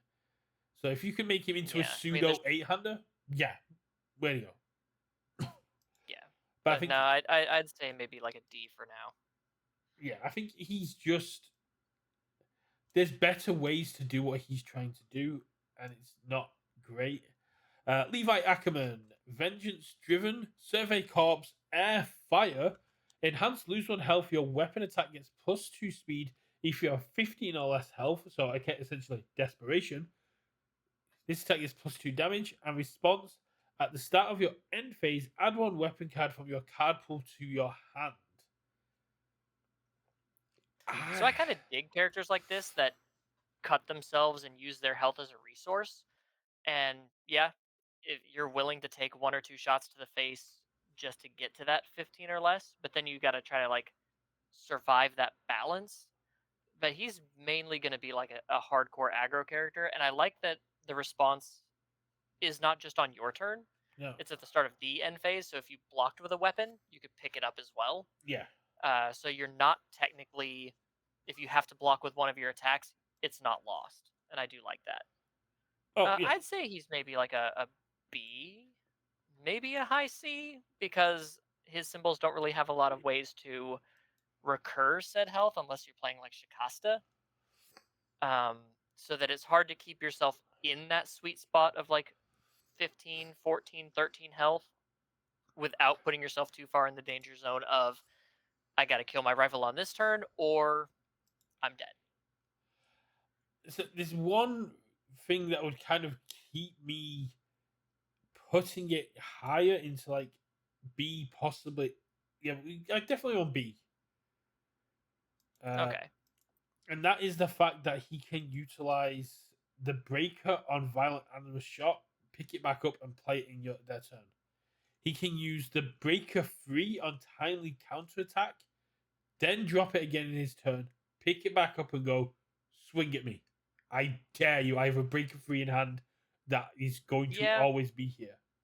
Yeah, I will say timely counterattack is good. I mean, it's rough for him because it is only like a 4 low 5 at best.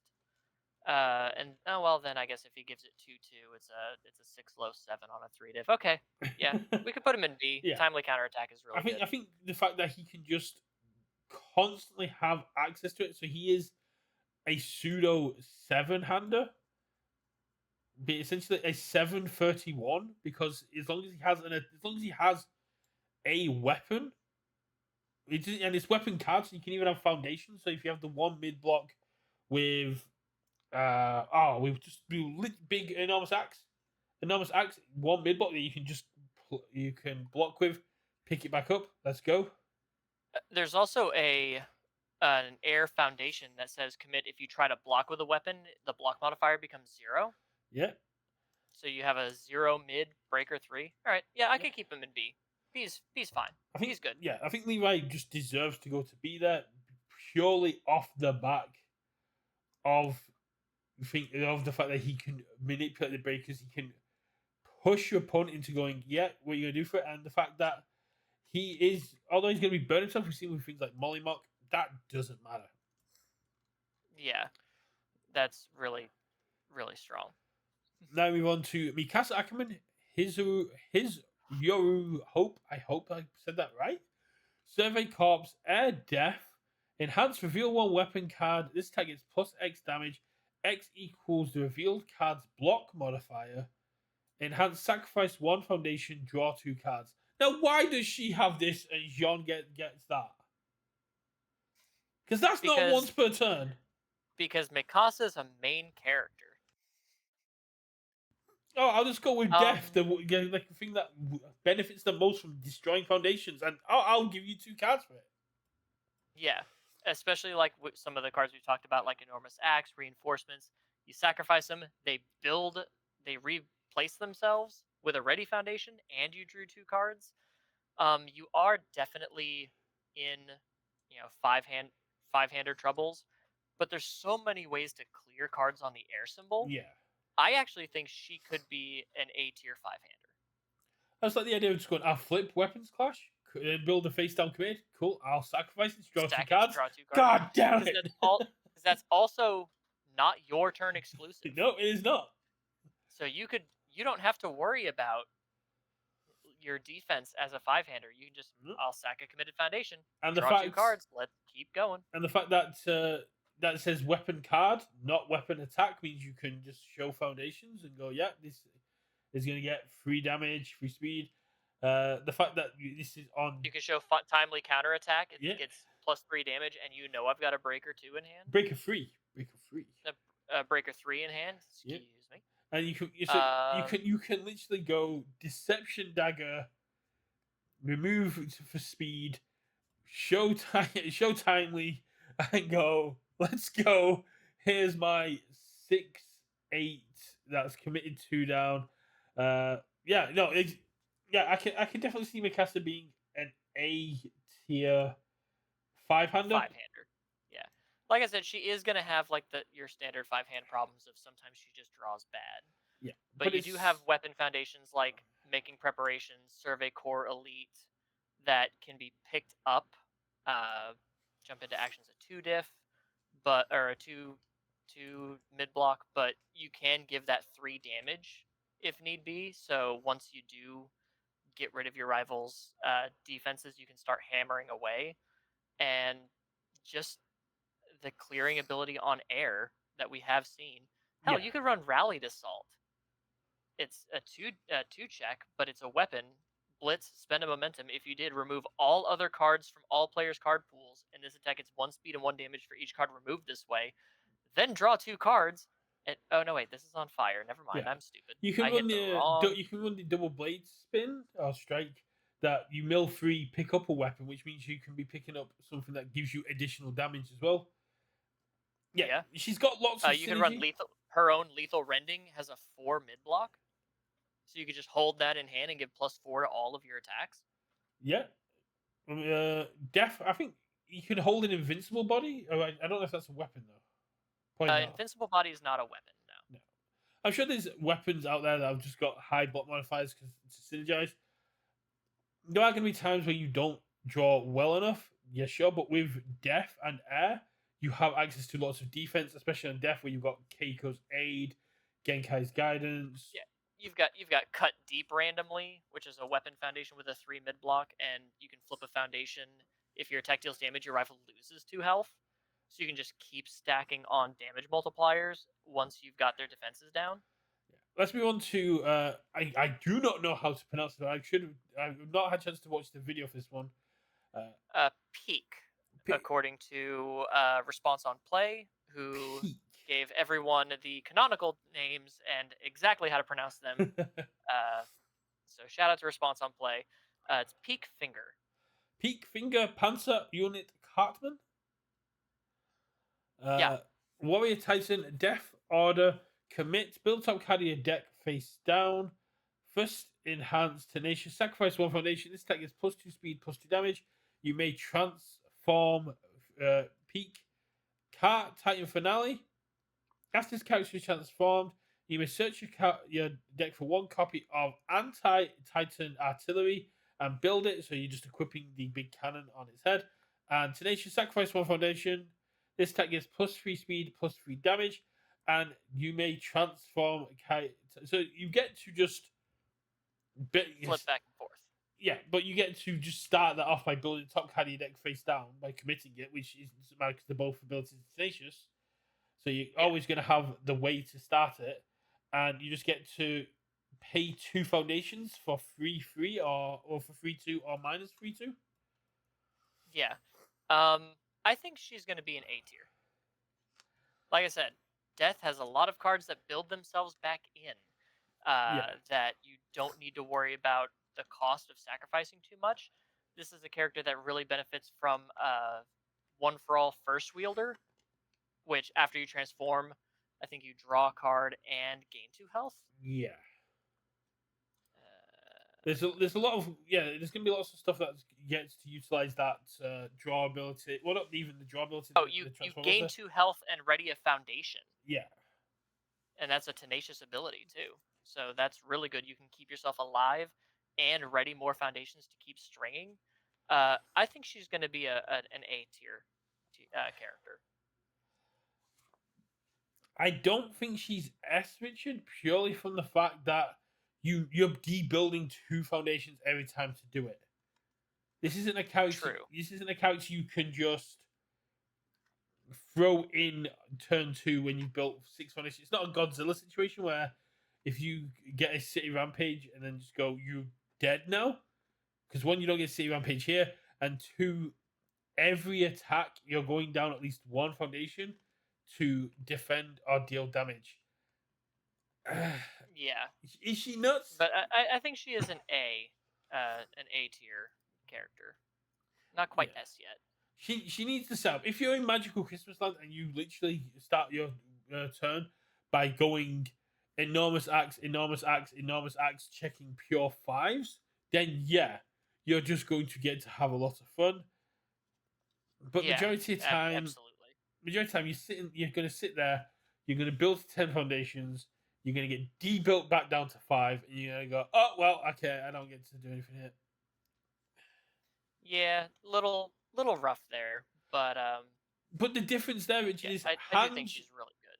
Hange 4 Eyes builds on face herself and can ready back up, and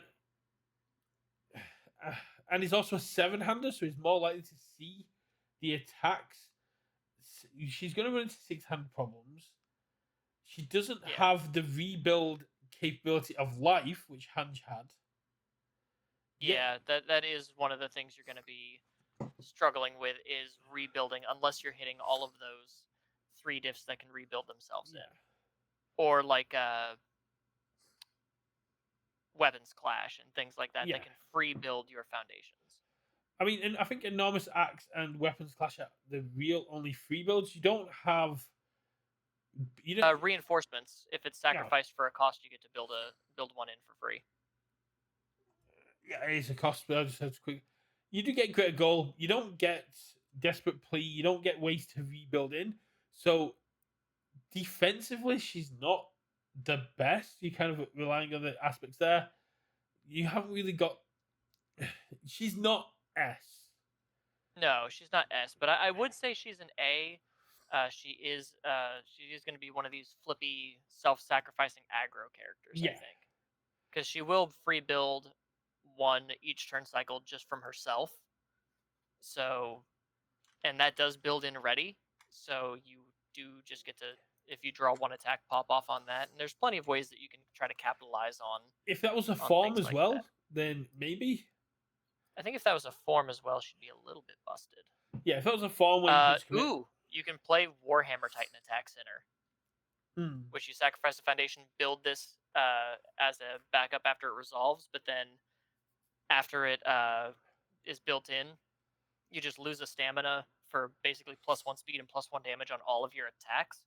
And then as a first form, you can sacrifice the backup to build the top 2 cards of your deck if your rival has more foundations than you. Yeah, I mean, you can if you want to go down that line, you could play Lightning Rod, Colossal Titan Swats, Willie Tiber is a backup that can be sacrificed as though it were a foundation and builds you a foundation. Tiber Family Influence, but that's a freaking 5 diff foundation. You can hyper build. There are ways to do it. If she had the life symbol, yes, S tier easily.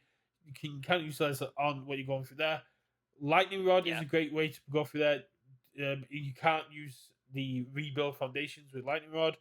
Colossal Titan Swat is basically just going to become Colossal Titan Swat. Yeah, Colossal Titan Swat is just a free, but then you don't get to you'd have to have another attack to utilize them. A lot of stuff has to go. The fact that you can commit defensively makes her a very good character going second, because no matter how good your build is, if your opponent pokes on their second turn, you go commit build. Let's go. And then Tenacious for -2 damage. Yeah. And I like that all of her abilities are Tenacious. I just wish she had a symbol that capitalized on that. Yeah, I think she's very good. I think the biggest issue a lot of characters in the A tier suffer from is not having that 3rd symbol. You give Armin Earth, like I said, he jumps up. You give Levi another symbol that matters about weapons. I mean, even just like chucking Chaos on there, he jumps up a little bit more. If Pieck had life, yes, 100% jumps up there. Can utilize a lot more. I think Death Order, although great because we've seen it with Erwin, just needs more ways to build in, which is what allowed Broberg to kind of push those symbols a lot further, is the fact that he had rebuild on face. Yeah. So she's gonna definitely want to build up her stage and then pop off. Yeah. But I think she also has the defense to survive with that -3 speed or -2 damage. Like if you transform on your turn and you're just sitting on -3 speed for all of your rivals' attacks, you're not dying. No. You might not have a lot to crack back with, but you're not dying. So let's move on to Porco Galliard? Galliard. Yeah, let's go. Porco Galliard, Warrior Titan, Fire, Death, Enhanced Mill 3, your Fury or Titan attack gets +1 speed and +1 damage if you have 4 or more attacks in your card pool. Add 1 card from your card pool to your hand and add 1 card from your hand to your card pool face up. And you may transform Porco Galliard. Transformed, we have the Jaw Titan's Crushing Biter. Your Fury / Titan attacks get +2 speed and +2 damage. And response, sacrifice 1 foundation. Your rivals, after your rival plays a block, seal it. 724. I think this is the highest health 700 we've seen outside of True Form. And outside of because I was there when they first did 724 with Spike Spiegel back in the retro days. Retro doesn't matter here. That character was a nightmare, mainly because he had very high health for a 7-hander, but also a lot of like defensive abilities. Porco's like kitchen table. I know I made a lot of like grand assumptions when I revealed him, and I talked about a lot of different cards you could use to push this theory forward. But man, it's another one of those. You have to have a lot going right, and you might just transform and then die. Yeah, the fact that you have to add another card to your card pool. Is Goblin Aerial Bolt a Fury? I don't think it matters because it's not on that symbol. Yeah, it's Death, doesn't it? Goblin Aerial Bolt? I think it's Chaos Air Void. Chaos Air Void? I thought it was Chaos Death Void. Aerial Goblin Volt is Chaos Air Chaos Void because it's not the Braves' second symbols. Okay. Yeah. Yeah. No. Now, the main thing with this was like Mighty Blitz and teaming with the Attack Titan with a lot of these 3 difficulty attacks that can benefit from a lot of damage. And then when you pick up like maybe another Mighty Blitz or something, you put in something like a Titan Armbar to give all of your attacks 2 damage. But it is the fact of having to have 4 or more attacks in your card pool is really difficult.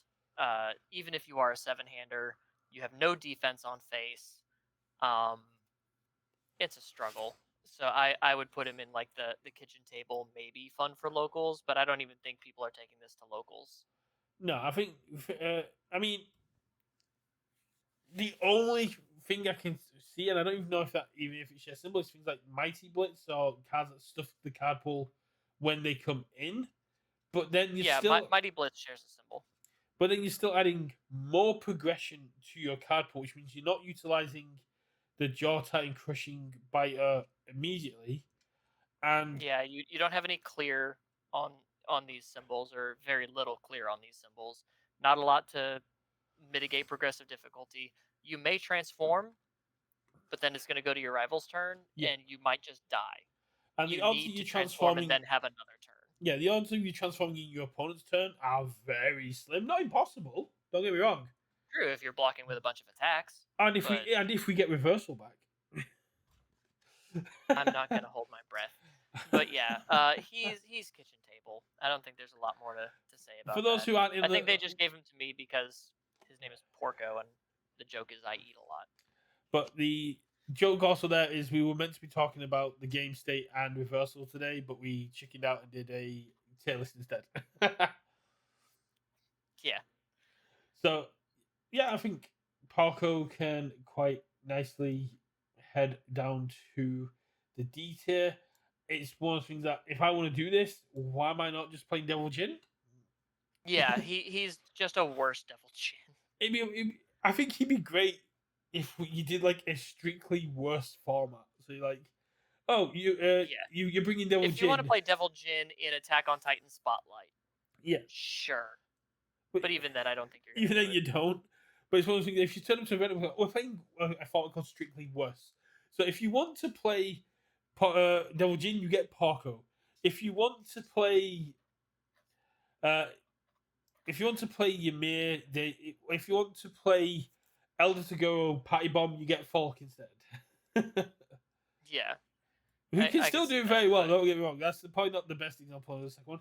Reiner Braun, Marley's Shield, Warrior Titan, Chaos Order, At the start of your end phase, if you have 4 or more card types among cards in your stage, and you have at least 1 momentum, flip 1 rival foundation, and you may transform Reiner.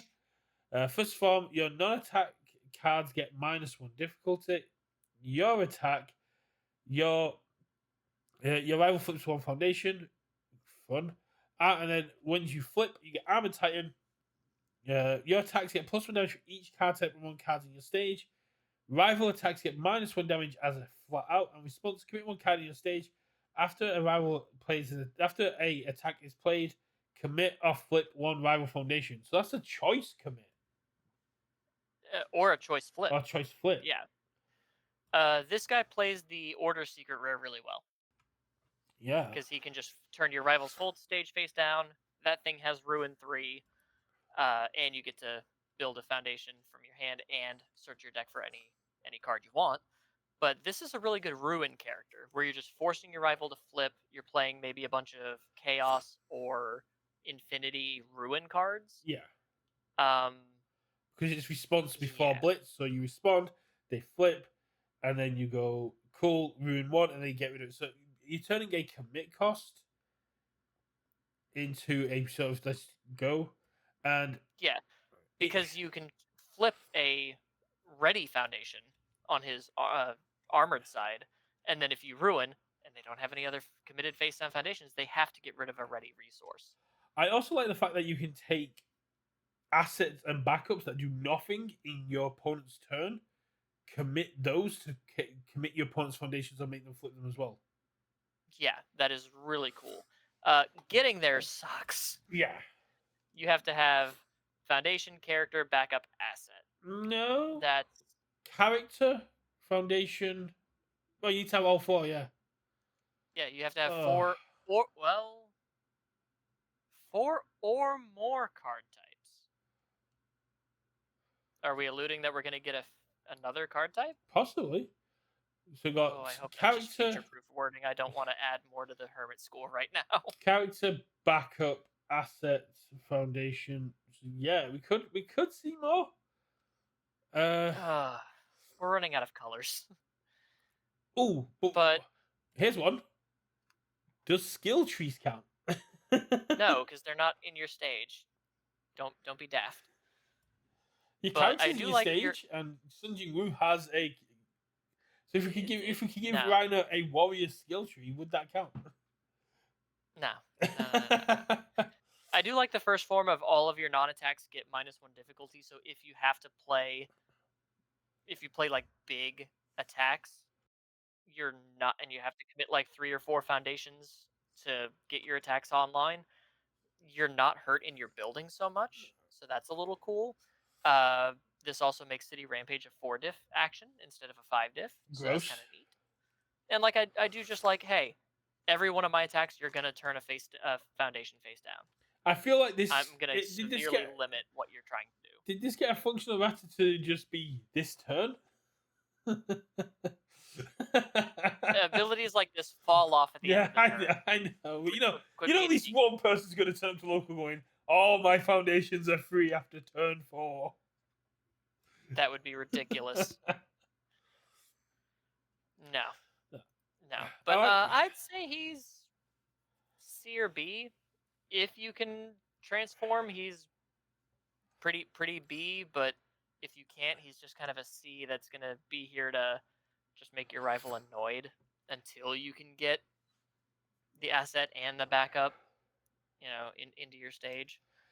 I think he's C again on the symbols. If he had ways to cheat in backups, if he had ways to cheat in assets, then yes, 100%, let's go. So like if he had a Hunter's Ally symbol where you can just build in an ally backup or an ally asset, and you can just more easily hit that static of just be able to build in more. But Chaos and Order aren't really known for cheating in cards like that. If you had life, if there was ways for you to do it, and with all the flip hate on there, and the fact that your opponent can attack backups, keeping your backups alive and keeping your assets face up is going to be hard to do. Yeah, because then if your rival knows you're gonna want to flip, you're gonna want to transform. They can just attack your backups and just get rid of them. Yeah, because it's at the start of your So, end phase. so So you start your end phase, yeah, you build them in, you don't transform, you pass turn, your opponent goes, cool, I'll kill you back up, try again. yeah, you'd really have to do something like a like Dangerous Gambit can build an asset from your card pool. You could play Soup, which builds itself, Yeah. The backup's the but issue. then yeah, maybe like a Titan Small, which builds at the end of the combat phase after you block with it. Same with Question mark? right armor titan attacks build when you block for it. It doesn't share symbols with Yeah, duplicitous recollection, which lets you just build in a backup. So yeah, that yeah. The backup is the yeah. hard part, and like I said, you'd probably just be better off playing. It's a it's not a great card, but because it builds at the end of the turn, the small Titan, it builds at the end of the turn, so your rival can't attack it. So then it's at the start of your end phase. As long as your Yeah. asset survived, you're golden. But it's If you had more ways to nah, cheat stuff in, 100%, I think this would go yeah, higher. But I think this is one that's going to be fun. I think this is one that people can take to locals and have a lot of fun with. But I think there's better yeah. I think ways. it's a local tier. Let's move in with the Warhammer Titan. Death, Life, Titan, Enhance, Commit, choose one attack in your discard pile, lose health equal to its check value, add the chosen card to your hand, and then Enhance, Tenacious, your attack gets +6 damage for every 5 health you've lost. Reduce this, but for every 5 health you have, reduce this by 1. And yeah. I like this character. I love high risk, high reward gameplay. So I am not afraid of 2 checks and 1 checks. So to be able to say, hey, I'm going to lose 1 health and pick up this attack is fun for me. That being said, I think this character is maybe like a B. Because you can go really hard with like the 4 check attacks. You know, lose 4 health, pick that up, and you're getting more damage out of that Tenacious Enhance. But I don't think it's great. I think if you want to play you're either playing the low check attacks, yeah. which is really risky, so that you can get attacks for cheaper, but you're not getting a lot out of the damage, or you're playing all 4 check attacks. Your attacks are more expensive to pick up, but you're getting a lot more out of that damage boost. So I think he's maybe like a B, possibly a low A if you push him hard enough, but I'd say he's comfortable in B. I would happily put him right at the top of A if he shared any symbol with Warp Gate Pole. With a Warp Gate Yeah. portal? Yeah, no, that's exactly why he does not have air. I The other will two pay symbols don't 1, exist. pick up Warp Gate Pole, and let's have some fun. Let's see. Death, life. Let's see. Attack with Yeah. controls of 1 and 2. This is probably something we should have done before this, but let's have a look. Yeah, but I was busy. So Warhammer Strike is obviously his ultra. You could No Mercy Percy to get some draw. Short work? Short work, that's cool. Food motivated just to draw 3 cards. So I'll pay 2 health to be able to draw 3 cards. Oh, wait. Is it card or attack? Choose one attack. Oh, you can't code white. No. You could Grenadier Blast, something that can just double its damage. You could 100% power. You could Spirit Gun Mega. You could Spirit Gun Mega, absolutely. Explosive. Hey, you could Tasty Riff. Ooh, Hey, you're talking about these characters that are going to loop Tasty Riff and Military Airship? I can pick up Tasty Riff for free. You can pick up. Oh no. Yeah. I could just pay 2 health and then make Tasty Riff dangerous eventually. But one throw unleashed after you discard a card to pay a cost to attack, build it face down, deadlock, draw 4 cards. Yeah, or Rushing Stab, just in my momentum, flip to draw 2 cards, and it's a stun 3. Oh yeah, this guy's got moves. I don't think he's an A tier, because that again we're flirting with the more dangerous side. I'm sure there's a 4 check attacks with all of these life and death 4 check attack cards that are much more stable, but also is just not as fun because I like the high risk, high reward lifestyle. You now have to talk me out of a Heroic Clash Warhammer Titan retro deck. No, I don't. I don't have to do shit. That's Richard's job. It's Richard's job to talk you out of it, and he stepped down. He knew You what just said chaos he that. was unleashing. No, I'm No, fucking like I said, I love high risk, high reward. Yeah. I love playing 2 diffs or 2 checks and 1 checks because, yeah, 5 times out of 10, I'm gonna check them on turn 1 and cry. But when it works, I think that's elation. if the wording was if there was one word difference, he would jump up to A tier very easily. But I think he's a B C tier because it says check and not difficulty. I think that's so that you can't just play the rumbling and lose 11 health and then force your rival to give up their stage and then give it a whole bunch of damage. Yeah. But I also like the idea. I think check is better because then it gives them a reason to print 1 and 2 checks. Yeah, but I also like the idea of having things like Final Slash, which is a break 1-0 mid block 1 difficulty in Warhammer Attack and going, cool, I'll block with it, and then I will pick it back up for 1 health. Yeah, I could kind of see that, but you could also just pay 3 health and pick it up. And then you're getting more damage out of your response anyway, or your enhance anyway. It's a high risk, high reward. I think people are gonna have fun with it, no, for sure. But I'd say B tier. I would say C tier. How many do we have? I don't have the tier list up. How many do we have in B? How many do we have in C? 4A, 4B, 3C, 3D, 2C, 3D. Let's put him in C. It's mainly just because it's good, but he only gets more powerful the weaker his health total is, which is, and that's dangerous. Everything is high risk, high reward, and giving someone the life symbol that loves to heal.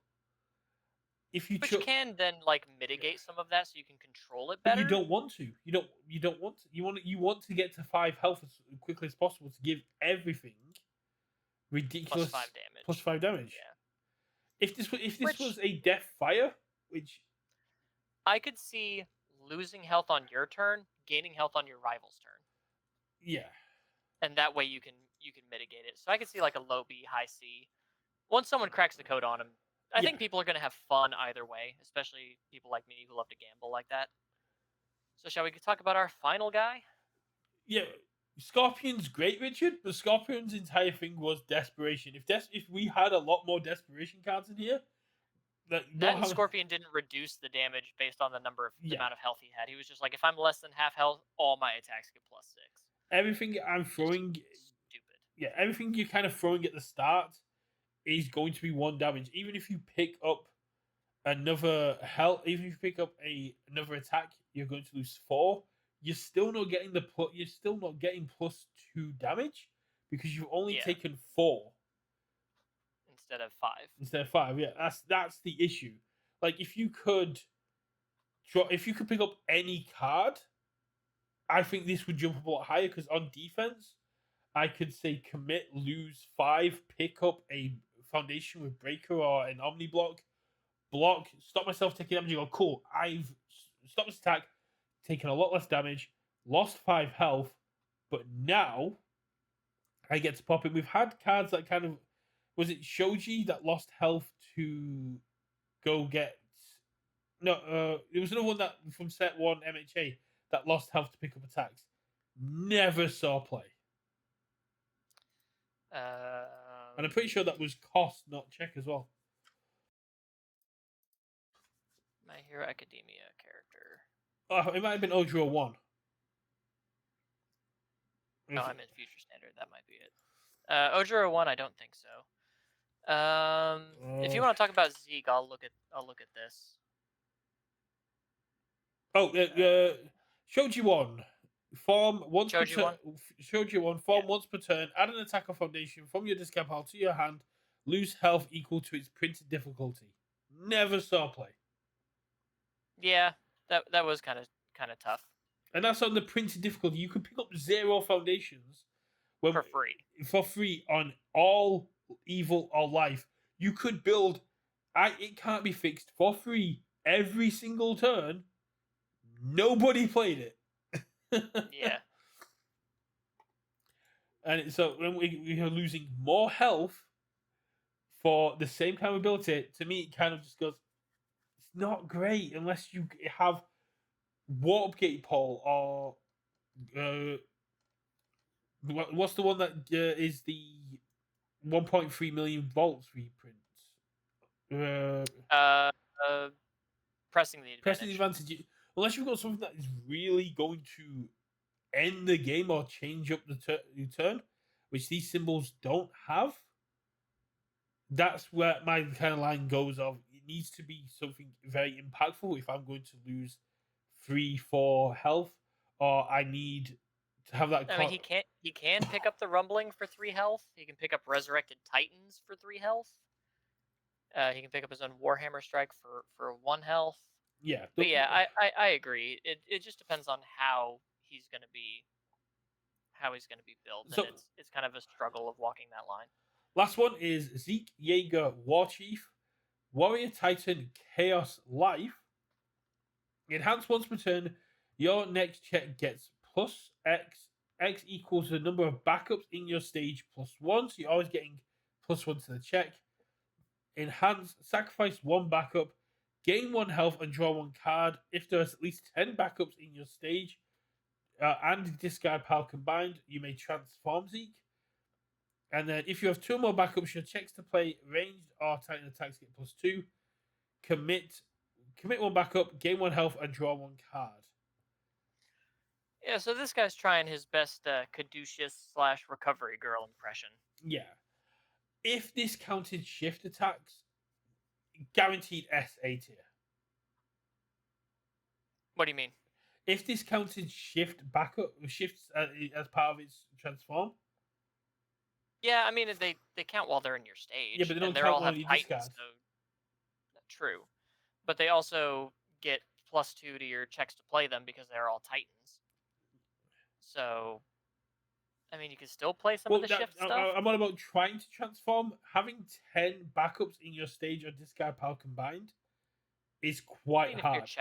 If you're checking them. Yeah. You don't even need to have any in your stage except for the one that you're sacrificing.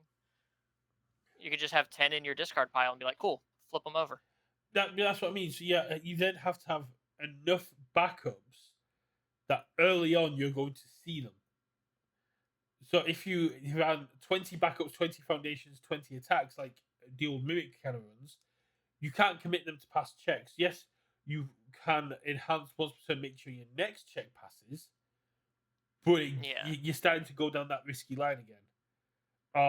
And again, you've got like the Jaegerist Follower, the Marlane Soldier, you've got Sean, Shikasta, Massive Abnormal Titan. You can mill 1 if the milled card's a non-attack, add it to your hand, so that way you can build. But if we're so focused on building backups and getting that transform, how are we surviving?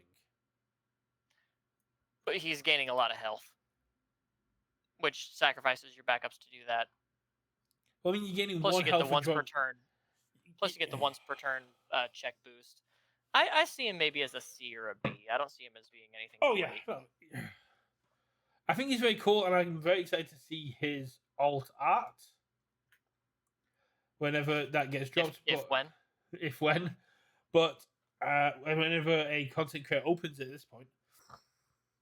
Hey, maybe you'll be the one to open it. Nah, my box will probably arrive when I'm in Albuquerque at this point. Oh, sad day. But yeah, maybe they couldn't just hold it for you. I've asked that so many times. I think C tier is perfectly fine for Zeke. Yeah, I agree. I'm not mad about him. But yeah, that is our standard tier list. I'm sure Richard will have lots of complaints about it, and we can jump in the comments of the YouTube video to complain even further about it. If you have any thoughts or want to pick apart anything we've said here, do leave it in the comments below. Make sure to hit the like and subscribe button if you're enjoying the content that's coming from here. Be sure to check out UVS Hermit and all the wonderful videos coming out from Cameron about the SR's Day 1 builds. And I'm so busy. Yeah. I will be back next week with some summit prep where I find out what Cameron is wanting me to find out at the summit, as well as you guys can let me know what you want me to find out. I've done a whole video about that. And we'll see you at game night. It's bye for me, and See you guys. see you later. Bye.